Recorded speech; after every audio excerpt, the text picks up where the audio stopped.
darling, let's do a roller set together. Now, make sure you have all your tools and products because we are going to get started.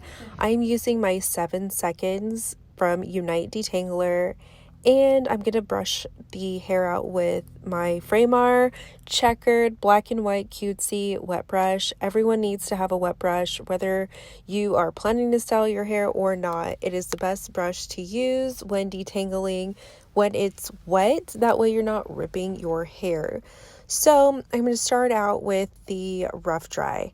I like to do a light rough dry, then add the products on. That way, when your hair is wet, it's not going to dilute the product. That way, you're using the product and it's going to be able to be the best results that you want using whatever it is that it's designed for.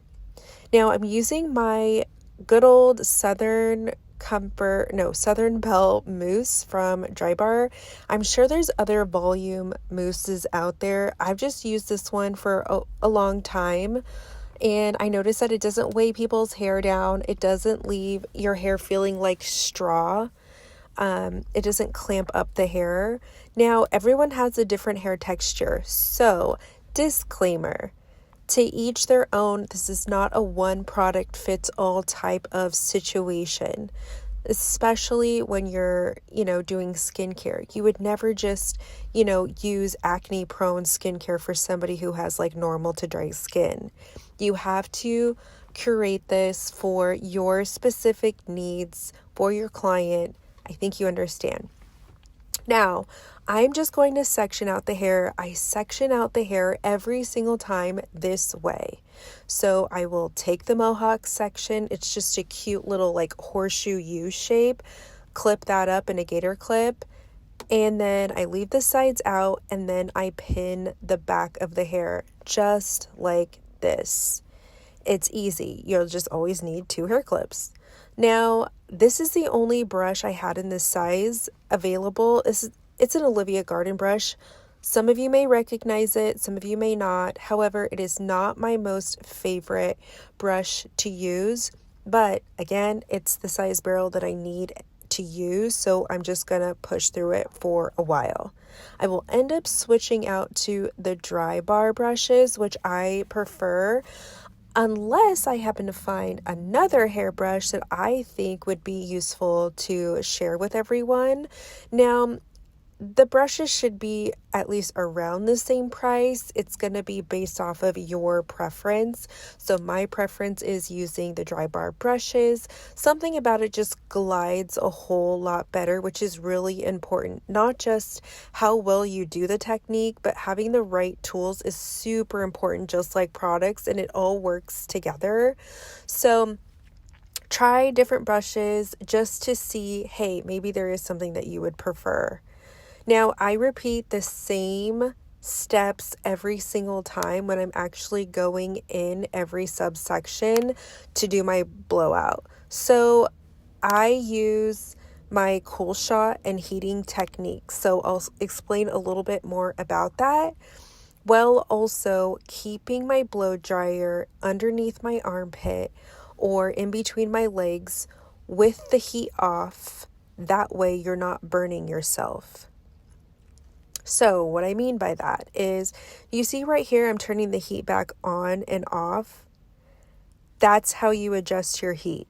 You don't want it full-blown blasting heat when you're trying to tuck this underneath your armpit or your thighs. Just because you don't want to put your blow dryer down, it will help save you time. And you're not going to get burned. Also, in case you have someone in a chair next to you, you're not going to blow hot air on them. So next steps are, when you're actually going in the subsection like I'm doing right here, I dry the base, then the mid, and then the ends of your subsection. You're going to need to practice this part because you'll eventually be able to see with your eyes that everything is all the way dry.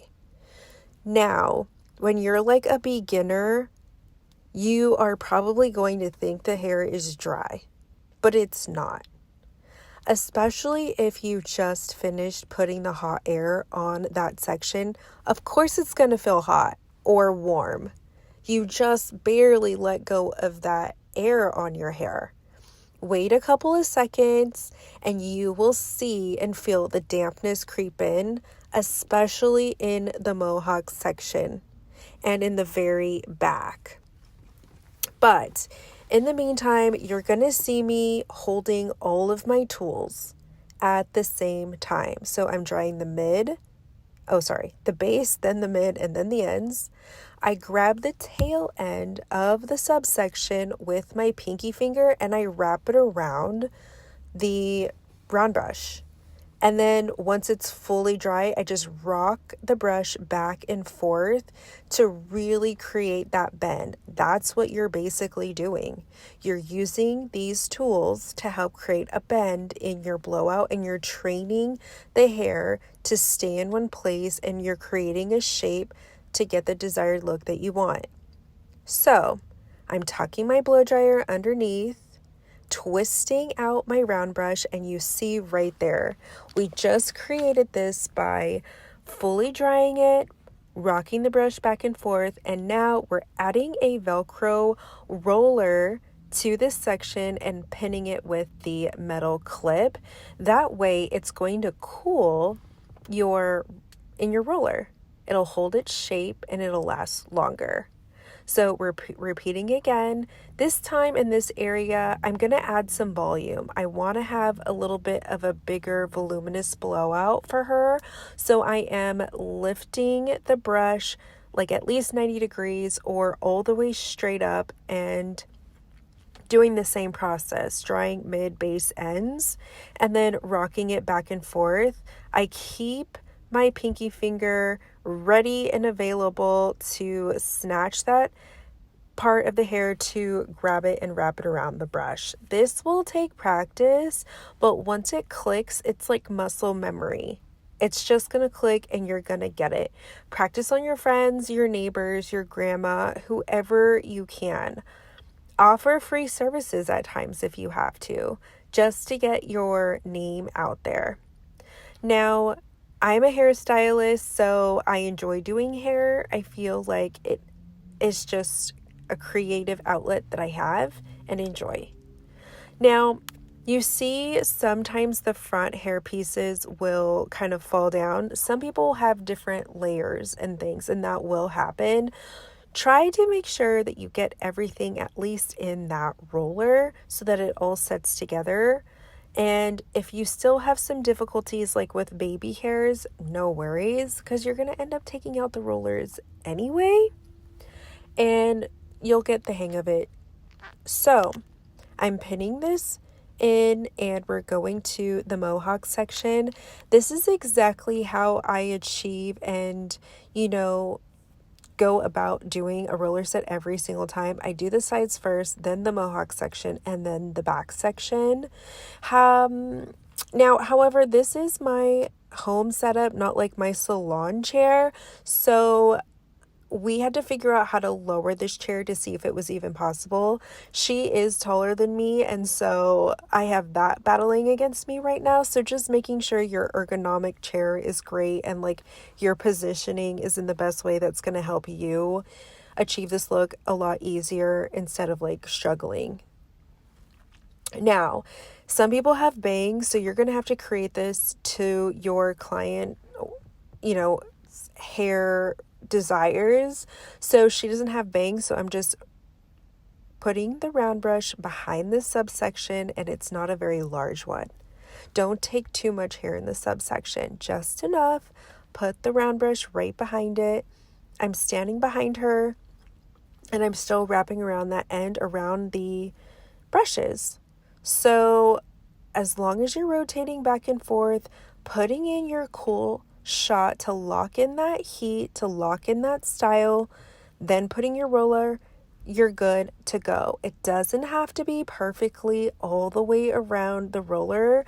You definitely want to work on that, absolutely, but don't feel like, oh, it's not going to turn out the same. It definitely will, because it's wrapped around the roller and it's cooling as long as it's all the way dry. You can always, when the rollers are taken out, you can adjust anywhere you need to. Don't be afraid to take a subsection that maybe you didn't dry all the way and put it in a roller and cool it for a little bit. That way it's going to prolong them. You would rather make sure everything is done correctly before they leave, instead of like, oh no, and then just let them leave. Take the time. I'm sure they would appreciate it. Now, this is the most challenging piece in my opinion because it's at the very mid section of the hair and it's a thicker piece, so I have to take my time. One, don't aim the blow dryer straight down on the scalp because it will burn. It does get hot. And I also work the back section or underneath. So you see me doing the top and the bottom of laying the hair over the round brush. Keep in mind, I never put wet hair over the dry hair because it's basically going to backtrack all the work you just did and create frizz.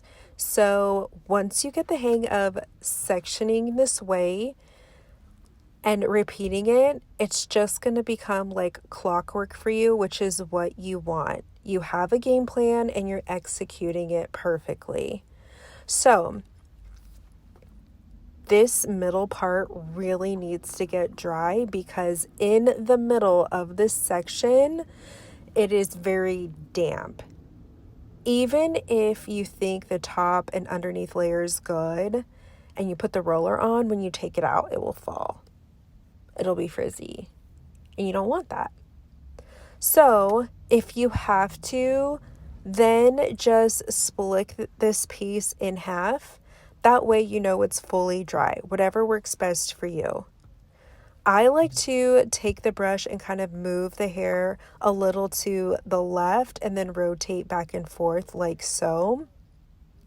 That way I know I'm doing my very best to get it all dry, not just the ends, like everything is important. So I'm hoping you're going to text and call your friends right now and say like, hey, I really want to try this on you. Can I practice? I'm sure they're going to appreciate the results. Now, for those of you who have already been watching my videos, this is my daughter. She's home for the summer and she is my hair model that I mentioned. I wanted to find someone to do a tutorial so I could show everyone. So this was her first time ever having a roller set done and she loved it.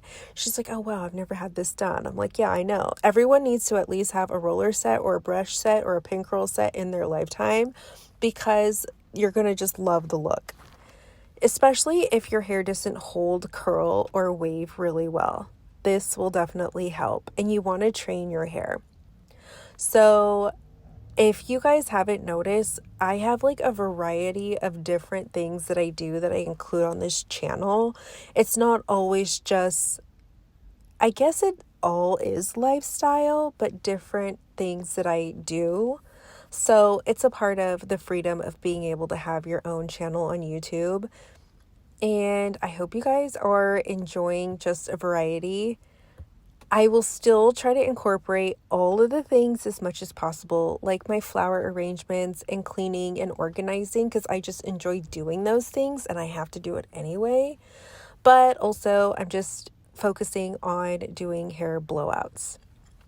All right, now back to the blowout. As you can see, well, maybe you don't know this, but I was kind of struggling. I don't really prefer the Olivia brushes like I mentioned. I prefer the dry bar ones, and this is the crown section, which is really important.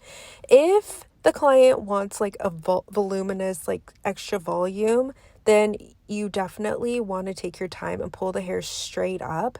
And you want to use a smaller roller. The smaller the roller, the tighter the wave and the curl will be. Now, I'm going to use a larger roller because we're not trying to get so much volume for her. She'll have plenty without, she's younger. She doesn't need all that volume. We're just like not in that generation.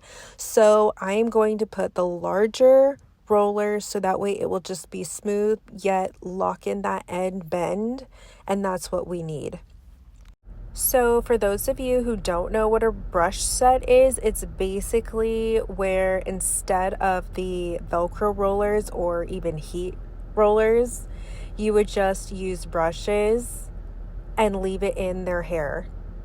Now, I prefer rollers all day long over doing a brush set, but yes, I have done few brush sets. Now, if you are going to do a brush set, you would need a lot of brushes to use for every single subsection.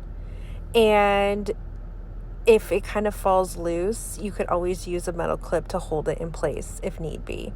So if you want to try that, hey, go for it. It's a good challenge.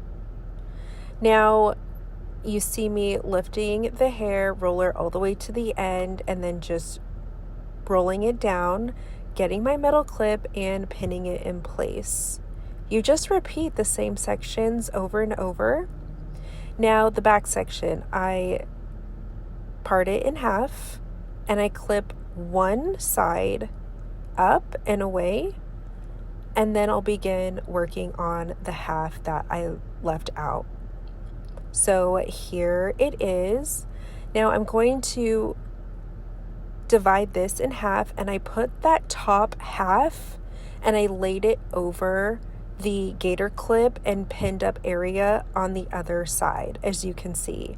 That way the wet hair is not going to touch this subsection that I'm doing. Everything's going to stay dry and there is no moisture that's going to, creep in. So this is a bigger piece. I'm just taking out a lot of the dampness as much as possible before splitting this piece in half. So this is really, really important. That way it speeds up your time, but yet you're going to go in and style it. So right here, you'll see me split this section in half, and then I'm going to go in and do that same process now that I got a lot of the moisture out, and it just helped me save time because I am still working in a bigger subsection and getting what I need done. So base, mid, ends, rocking this brush back and forth. Now this is a bigger size barrel, which is fine because it's just underneath, so it'll look a little bit more smoother. I just could not use that brush anymore. It doesn't glide as smoothly and easily back and forth, so try a couple different brushes like I mentioned earlier. It really does make a difference. Now, it's been a little while since I made my last video. I think it's been at least a week, maybe a little bit more, and I am not really sure what video I'll make next, but stay tuned and we will all find out together. Now, I'm trying to remember if I mentioned this earlier or not. I'm turning off the heat and I'm going to push the cool button. This is a cool shot. I just lock it in once everything is dry. This is really important and going to help set the hair and just taking your blowouts to the next level. Regardless if you were using the rollers or not, you definitely want to use your cool shot. The most fun part, I would say, is taking out the rollers and seeing the finished look. It's just as exciting for me as it is for the client. Maybe they get even more excited probably, but it's just so much fun and I really enjoy this. Some people are like, oh heck no, I can't do that, and I get it. That's what hairstylists are for, and it's just another idea of like, hey, if you're going to a birthday or a date night and you want a different look but still you, go book an appointment and get your hair blown out and just tell them you want a roller set and they will know exactly what to do. If not, call someone else. Find one that does. These are just Velcro rollers. You can get these. I got the black rollers from Ulta. It's the Kitsish brand. I'm probably mispronouncing that. They're very inexpensive. And then I got the dry bar set, which might cost a little bit more, but they're the same size, same set. And one's a little bit more sturdy than the other, but they both work well. I did order some heated rollers, and I'm so excited. They're coming in the mail. I've never had one. And I want to compare to see what it really does, because I just want to see, maybe that'll be my next video. I think that's what we figured it out together. Ta-da!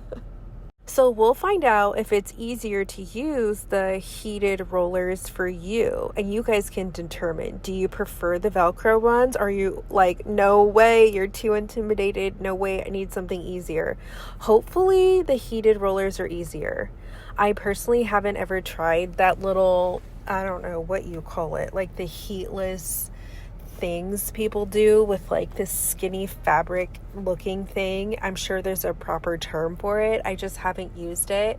And my hair has so much of a natural wave to it that there's no way it's going to turn out smooth the way that I would want it to. And I am not about that life, because then I would be annoyed. So I guess you can call me old school, traditional, whatever, when it comes to approaching how you style your hair. Okay, so hopefully by now you will get a really good idea on how to hold your brushes, how you're holding your blow dryer, the motions, all the things. Again, practice, be patient, you'll get it. Or you'll just really appreciate your hairstylist even more. Now, I have not really sped up this video at all. I did minor, very little edits. That way you could see me actually attempt this in real time. And I think the only thing I cropped out is when I like put the pins down from taking out the rollers, but you're gonna see the actual results. You'll see everything no matter what. Now, because I'm using the larger size round brush, it's going to be a lot of a smoother look with bend at the end, which is fine. But if you want like an actual curl, like a tighter one, you definitely need to go with a smaller round brush, which I will be on the lookout for and see what I can find, because I think these are the only sizes they have from Dry Bar. It's like a half pint, the single, and then the double, and I have all three of them. But there's not one that's in between the half pint and the single, which they need. Anyway, somebody write them a note. Now, guys, we're almost there. Seriously, we're getting closer. I love the look of that bend at the end, the volume. It's so gorgeous. Now I'm just putting in the roller all the way at the end and rocking it all the way down to her base, and then getting my metal clip. Again, you can get these from Amazon. They're very inexpensive and they come in a pack. And just clipping it. So, since we have all the rollers in, I am just going to quickly spray this with a dry textured spray. You could easily comb through your hair with your fingers with a dry texture spray compared to a stronghold hairspray or even a flexible hairspray. So I'm using my Moroccan oil dry textured spray. That's what I have on hand. And look at this. We are taking out all the rollers and I'm twisting them out. So you're grabbing the metal clip, twisting the roller out, and the volume and the bend is there. Again, you're going to make any kind of adjustments that you need to make sure that it doesn't look all separated. So you can use your blower, your hair dryer, to, blow it through, or you could just lightly comb it through with your hands or a comb, like the tail end of a rat tail comb. Some have like a pig at the end. Whatever you feel comfortable with. Again, find the tools that work best for you for each individual project that you're working on. And we got that beautiful curl, voluminous area at the crown still, even though we used the bigger one, and she loved it.